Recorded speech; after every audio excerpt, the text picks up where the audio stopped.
ಅಪ್ಪನಿಗೆ ಮಗಳ ಪ್ರೀತಿಯೇ ಹೆಚ್ಚು.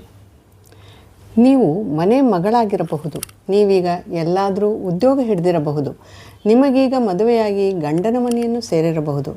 ಎಲ್ಲ ಹುಡುಗಿಯರಿಗೆ ಹುಟ್ಟಿದ ಮನೆ, ಹೋಗಲಿರುವ ಮನೆ ಸರಿ, ಇವೆರಡರ ನಡುವೆ ತಂದೆಯ ಮನೆಯಲ್ಲಿದೆ. ತಂದೆ ತಾಯಿ ಎಂದರೆ ಒಂದು ಅಂತರ. ತಾಯಿಯಷ್ಟು ಸಲಿಗೆಯಲ್ಲಿ ತಂದೆಯೊಡನೆ ವ್ಯವಹರಿಸುವಂತಿಲ್ಲ.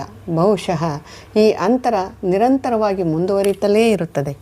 ಶಾಲೆ ದಾಟಿ ಕಾಲೇಜು ಮೆಟ್ಟಿಲು ಹತ್ತಿ ಉದ್ಯೋಗ ಹಿಡಿದ ಬಳಿಕವೂ ಅಪ್ಪನೆಂದರೆ ಅಷ್ಟಕ್ಕಷ್ಟೇ, ಪ್ರೀತಿ ಇಲ್ಲವೆಂದಲ್ಲ. ಪ್ರೀತಿಯ ಅಭಿವ್ಯಕ್ತಿ ತುಸು ಕಡಿಮೆ ಅಷ್ಟೇ. ಮಗನಾದರೆ ಮನೆಯಲ್ಲಿ ಇರುತ್ತಾನೆ. ಅಪ್ಪ ಅಮ್ಮನ ಬಗ್ಗೆ ಪ್ರತ್ಯೇಕ ಪ್ರೀತಿ ತೋರಿಸುವುದು ಅವನಿಗೆ ಅಷ್ಟೊಂದು ಅಗತ್ಯವೆನಿಸುವುದಿಲ್ಲ. ಆದರೆ ಮಗಳಿಗಾದರೋ ಈ ಪ್ರಜ್ಞೆ ಬೇಡವೇ? ಬಾಲ್ಯಕಾಲದಲ್ಲಿ ಇದ್ದ ಅಪ್ಪ ಮುಂದೆಯೂ ಆಗಿರುತ್ತಾನೆಯೇ? ದೊಡ್ಡವರಾದ ನೀನು ಅಂತರವನ್ನು ಇಟ್ಟುಕೊಳ್ಳಬೇಕೇ? ಅಮ್ಮ ಒಂದು ವಾರ ಇದ್ದು ಬಿಡು ಎಂದೇನೂ ನೀವು ಅಮ್ಮನಿಗೆ ಹೇಳುತ್ತೀರಿ. ಆದರೆ ಅದೇ ಮಾತನ್ನು ಅಪ್ಪನಿಗೆ ಹೇಳಿದ್ದೀರಾ? ನಮ್ಮ ಮನೆಯ ವಾತಾವರಣ ಸರಿಯಾಗುತ್ತದೋ ಇಲ್ಲವೋ ಎಂಬ ಮಗಳಂದಿರಿಗೆ ಇರುತ್ತದೆ. ಆದರೆ ತನ್ನ ಹರೆಯದಲ್ಲಿ ಮಗಳ ಪ್ರೀತಿಗಾಗಿ ಅಪ್ಪ ಹಾತೊರೆಯುತ್ತಿರುತ್ತಾನೆ ಎಂದು ಎಷ್ಟು ಮಂದಿಗೆ ತಿಳಿದಿದೆ? ಸೈಕಲಾಜಿಕಲ್. ತಾಯಿಗೆ ಮಗನ ಮೇಲೆ ಹೆಚ್ಚು ಪ್ರೀತಿ, ಮಗಳ ಬಗ್ಗೆ ತಂದೆಗೆ ಅಕ್ಕರೆಯ ಪ್ರೀತಿ ಎಂಬುದು ಎಲ್ಲರಿಗೂ ತಿಳಿದೇ ಇದೆ. ಮನಃಶಾಸ್ತ್ರೀಯ ಕಾರಣಗಳನ್ನು ಹುಡುಕಾಡಿ ಇದನ್ನು ವಿವರಿಸಲು ಪ್ರಯತ್ನಿಸಿದವರೂ ಇದ್ದಾರೆ. ಎಲ್ಲ ಸಂದರ್ಭಗಳಲ್ಲಿ ಹೀಗೆಯೇ ಆಗಬೇಕೆಂದೇನಿಲ್ಲ. ಇದೊಂದು ಸಾಮಾನ್ಯ ಅವಲೋಕನ ಅಷ್ಟೇ. ತಂದೆ ತಾಯಿಗೆ 2 ಮಕ್ಕಳಿದ್ದಾರೆ. ಅದರಲ್ಲಿ ಒಂದು ಗಂಡು, ಒಂದು ಹೆಣ್ಣು. ಹಾಗಿದ್ದರೆ ಈ ಕಾಂಬಿನೇಷನ್ ಚೆನ್ನಾಗಿ ಹೊಂದಿಕೊಳ್ಳುತ್ತದೆ. ಆದರೆ 2 ಹೆಣ್ಣು ಮಕ್ಕಳಾಗಿದ್ದರೆ ಅಥವಾ ಒಬ್ಬಳೇ ಮಗಳಿದ್ದರೆ? ಸೈಕಲಾಜಿಕಲ್ ಅಬ್ಸರ್ವೇಷನ್ ಏನೇ ಇರಬಹುದು. ಆದರೆ ನಮ್ಮ ಸಂಸ್ಕೃತಿಯಲ್ಲಿ ಮಕ್ಕಳು ಗಂಡಾಗಲಿ ಹೆಣ್ಣಾಗಲಿ ತಾಯಿಗೆ ಹಚ್ಚಿಕೊಂಡಷ್ಟು ತಂದೆಗೆ ಅಂಟಿಕೊಳ್ಳುವುದಿಲ್ಲ. ಇದೇ ಕಾರಣಕ್ಕೆ ಮಕ್ಕಳು ದೊಡ್ಡವರಾಗುತ್ತಾ ತಾಯಿ ಮಕ್ಕಳು ಒಂದಾಗುತ್ತಿರುವಂತೆ ತಂದೆಗೆ ಅನ್ನಿಸತೊಡಗಿ ಅವನಲ್ಲಿ ಒಂದು ರೀತಿಯ ಪರಕೀಯ ಭಾವನೆ ಬೆಳೆಯುತ್ತದೆ. ಅನೇಕ ಬಾರಿ ಗಂಡ ಹೆಂಡತಿಯ ನಡು ವಯಸ್ಸು ದಾಟಿದ ಬಳಿಕವೂ ಒಂದು ರೀತಿಯ ಮಾನಸಿಕ ಅಂತರದಿಂದ ತೊಳಲಾಡುತ್ತಿರುತ್ತಾರೆ. ಇದೆಲ್ಲ ಹೇಗೆ ನಿಭಾಯಿಸಿಕೊಳ್ಳಬಹುದು? ಮನೆ ಮಗಳಾಗಿ ನೀವು ಹೇಗೆ ತಂದೆ ತಾಯಿಯವರ ಸಾಮೀಪ್ಯವನ್ನು ಮತ್ತಷ್ಟು ದೃಢಗೊಳಿಸಬಹುದು? ಬಾಲ್ಯದಲ್ಲಿ ಇಂಥ ಸೂಕ್ಷ್ಮಗಳೆಲ್ಲ ಗೊತ್ತಾಗುವುದಿಲ್ಲ ಬಿಡಿ. ಶಾಲಾ ದಿನಗಳಲ್ಲಿ ಇಂಥ ಯೋಚನೆ ಮಾಡಬೇಕಾದ ಅಗತ್ಯವೂ ಇಲ್ಲ. ಕಾಲೇಜ್ ಮೆಟ್ಟಿಲು ಹತ್ತಿದವರಾಗಿದ್ದರೆ ನಿಮ್ಮ ವರ್ತನೆಯ ಬಗ್ಗೆ ಯೋಚಿಸಿ. ನೀವು ಸ್ಟೇಟಸ್ ಹಾಕಿಕೊಂಡಾಗ ನಿಮ್ಮ ಅಪ್ಪನಲ್ಲಿ ಹೇಗೆ ಕಾಣಿಸುತ್ತದೆ ಎಂದು ಹೆಮ್ಮೆಯಿಂದ ಕೇಳಿದ್ದೀರಾ?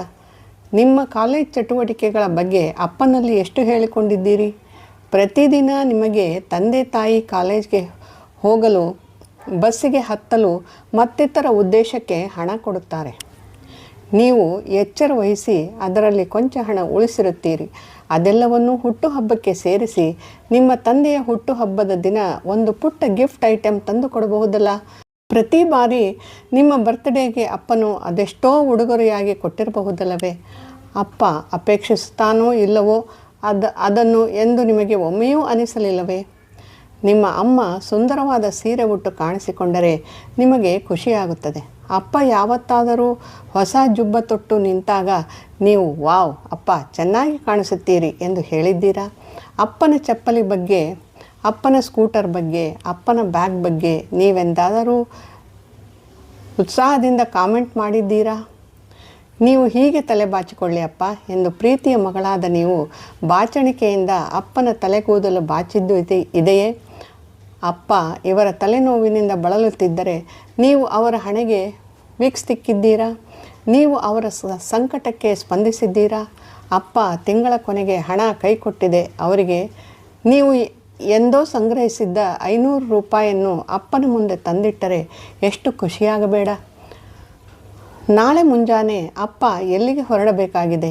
ಕೈಯಲ್ಲಿರುವಾಗ ಅವರ ಪ್ಯಾಂಟು ಶರ್ಟು ಇಸ್ತ್ರಿ ಹಾಕಿ ಕೊಡಬಹುದಲ್ಲವೇ? ಮಾತೃವಾತ್ಸಲ್ಯದ ಮಾಧುರ್ಯವೇ ಬೇರೆ. ತಾಯಿಯ ಪ್ರೀತಿಯನ್ನು ಬಾಯಿ ಬಿಟ್ಟು ಹೇಳಬೇಕಾಗಿಲ್ಲ. ತನ್ನ ಮಗಳಾಗಲಿ ತನ್ನ ಮಗನಾಗಲಿ ಬಾಯಿ ಬಿಟ್ಟು ಹೇಳುತ್ತಿದ್ದರೂ ಅವರ ಪ್ರೀತಿ ತಾಯಿಗೆ ಅರ್ಥವಾಗುತ್ತದೆ.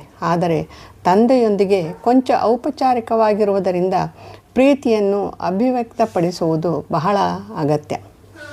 ದೂರದ ಯಾವ ಹಾಸ್ಟೆಲ್ನಲ್ಲಿದ್ದರೂ, ವ್ಯಾಸಂಗ ನಿರಾಶೆಯಾಗಿದ್ದರೂ ಅಥವಾ ಪರ ಊರಿನಲ್ಲಿ ಉದ್ಯೋಗಿಯಾಗಿದ್ದರೂ ನೀವು ಪ್ರತಿ ಬಾರಿ ಫೋನ್ ಮಾಡುವಾಗಲೂ ತಂದೆಯ ಯೋಗಕ್ಷೇಮವನ್ನು ಸೂಕ್ಷ್ಮವಾಗಿ ವಿಚಾರಿಸಬೇಕು.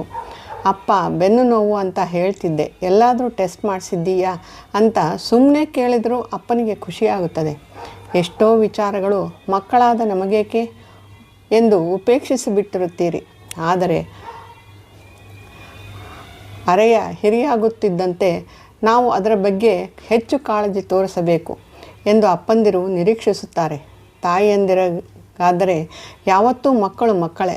90 ವರ್ಷದ ಮಹಿಳೆ ಒಬ್ಬಳು 70 ವರ್ಷದ ಮಗಳನ್ನು ಮಗು ಎಂದು ಸಂಬೋಧಿಸುತ್ತಾಳೆ.